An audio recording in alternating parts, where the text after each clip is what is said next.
काँग्रेसला मुंबईतील 16 जागा ऐनवेळी परत केल्या। उमेदवार शोधताना शेवटच्या दिवशी काँग्रेसची पळापळ। वंचितनं परत केलेल्या 16 प्रभागांमध्ये काँग्रेसकडनं शेवटच्या दिवशी उमेदवारी देण्यात आली।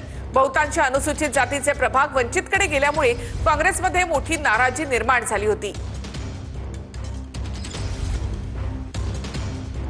तर वंचितनं काँग्रेसला मुंबईमधील 16 जागा ऐनवेळी परत केल्या।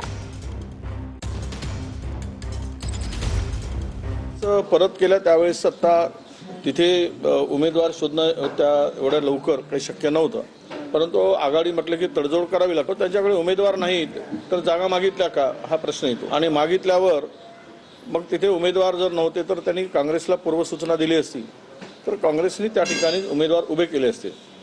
यातून ज्या 16 जागेवर काँग्रेसही नाही आणि वंचितही नाही याचा अर्थ कार्यकर्त्यामध्ये एक चुकीचा संदेश या आघाडीच्या निमित्तानं गेलेला आहे। युतीच्या आघाडीच्या अनुषंगाने ती एक देवाणघेवाण आहे, त्यामध्ये असा कुठलाही भाग नाही। जेव्हा आघाडीमध्ये मित्रपक्ष या नात्यानं सोबत येतो त्यावेळेस दोन वेगवेगळ्या पक्षांना राहता ती आघाडी असते आणि आघाडीमध्ये एकमेका सहाय्य करू अवघे धरू सुपंत आपसात आपसी सामंजस्यातून काही सीटची देवाणघेवाण झालेली आहे।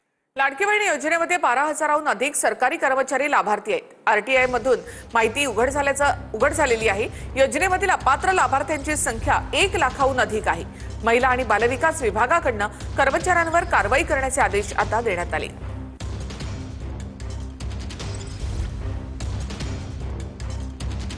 चंद्रपूरमध्ये भाजपचे आमदार किशोर जोरगेवार यांची नामी शक्कल त्यांनी लढवली। राष्ट्रवादीसोबत युती तुटल्यानंतर अखेरच्या क्षणी समर्थकांच्या पत्नीच्या हाती त्यांनी धनुष्यबाण दिला। राशिद हुसेन यांच्या पत्नी इस्मत हुसेन शिंदे सेनेकडून लढणार आहे।